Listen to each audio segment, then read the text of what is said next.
Smile were a great band. I mean, they were really good.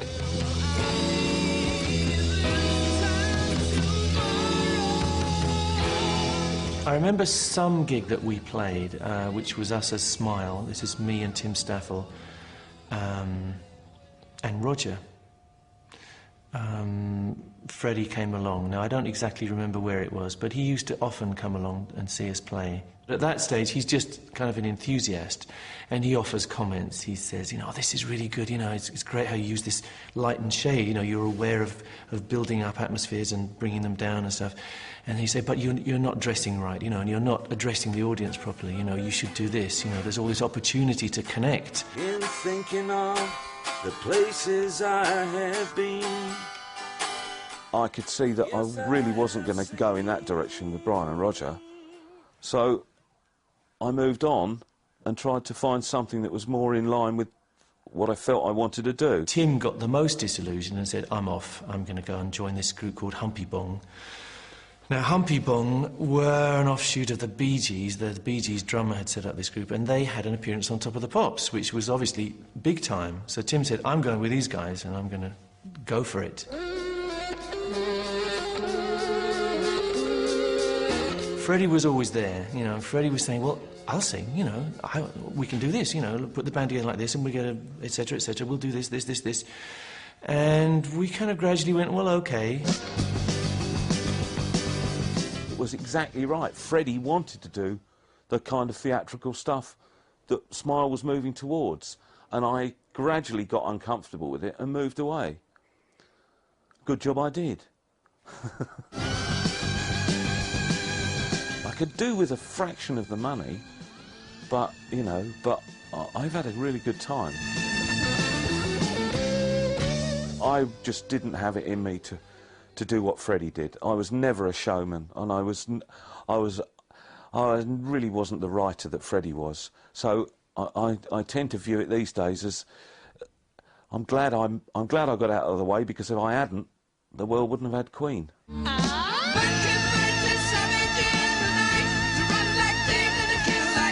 You wrote this song for the first album called My Fairy King, and there's a line in that where he goes, "Oh, Mother Mercury, what have you done to me?" And it was after that that he said to me, well, I'm going to become Mercury, you know, because the mother in this song is my mother, and so I'm going to become Mercury. And we went, you know, thinking, is he mad, you know? But he, again, he was serious, and he changed his name to Freddie Mercury. Mother Mercury, look what they've done to me. I cannot run, I cannot hide. He cast himself a role. He became the actor. Most of the stuff I do is pretending. It's like acting, you know. So you go on stage and I pretend to be a macho man and all that. And then in my videos, you know, you go through all the different characters and then you're pretending anyway. I think changing his name was part of him assuming this different skin. I think it helped him to be this person that he wanted to be. And the young Bulsara person was still there, but he was, for the public, he was going to be this different character, this god.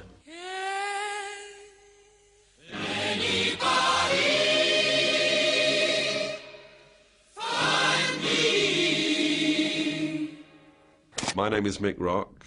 I took a lot of early key images of Queen and Freddie, and was a close friend of Freddie's.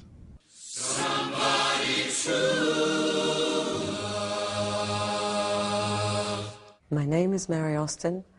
I'm a long-term friend of Freddie's.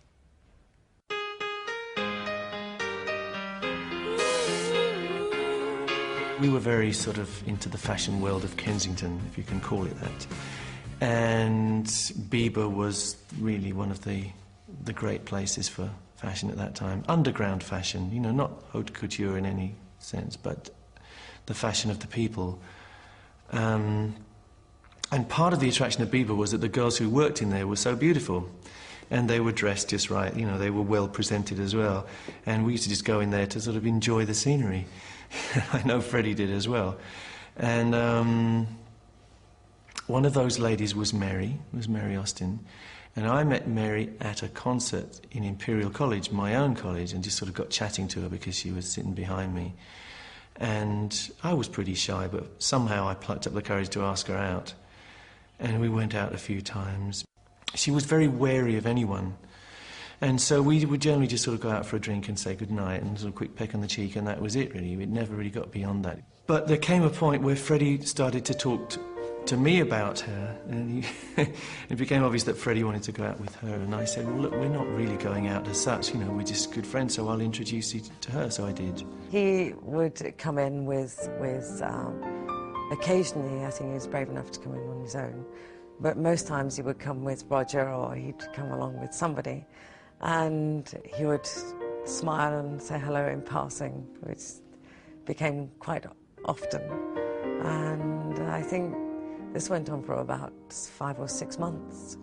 And finally he asked me if I wanted to go out on a date. And it was a very, very emotional attachment for the two of them immediately, I know. 5 months later, we were living together and continued that for, I don't know, 6 years, I think. She looked after Freddie, but he was very considerate towards her. Whatever was going on, clearly that was a love affair. He'd had relationships with girls, but looking back on it, I don't think his heart was ever in it. But with Mary, it obviously was. And they were very sweet. I mean, they were like a little married couple. This was obviously true love. And it worked also, I think, because Freddie, like I said, was underneath very shy, and she was as well. And I think they were a good match. You know, I could see that. Yes, to me it was a marriage. She's my common law wife. We carry on now as like we were married. So it's marriage is a term for other people. We believed in each other, and fuck everybody else. I think it's probably fair to say that she was the love of his life.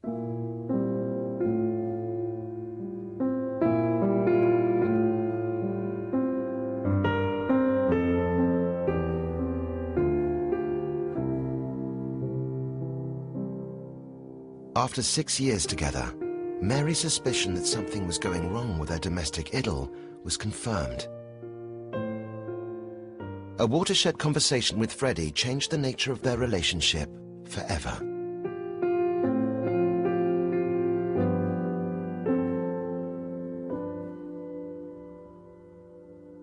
I think if I were to be really honest, that would have been, I know I realized when he first joined John Reed Enterprises. I really did realize then that why the relationship had changed. I didn't know who he was with or who he was seeing, but I had a good idea then. But I wasn't absolutely sure. So I knew that this man wasn't at one with himself over something. I could see that he was feeling bad about something, wasn't feeling comfortable, avoiding situations, which wasn't Freddie. These things weren't the person that I first met.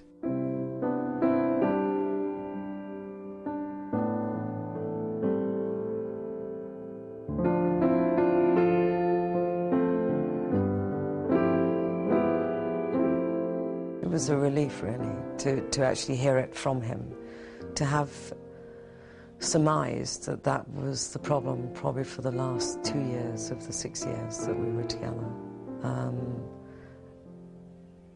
To know that I had more or less guessed right. So it was a great relief for me. I felt that a huge burden had been lifted. So I enjoyed the fact that he was able to be honest and frank with me.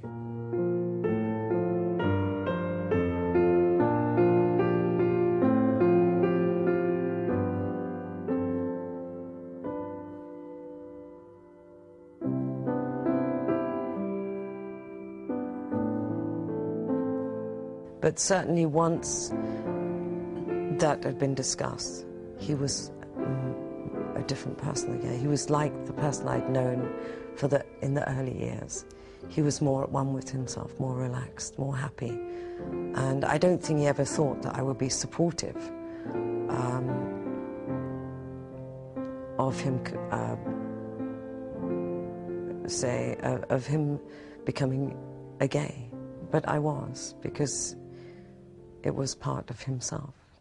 And it was nice to see Freddie at one with himself. It was more than nice, it was wonderful. It was such a happy person that you couldn't deny Freddie the right to be at one with himself.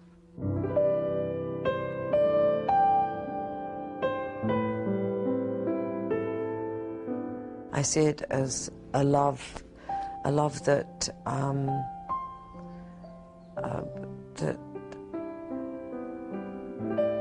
that you accept and somehow understand, because you want the person inside to grow, and you're fascinated to see this person within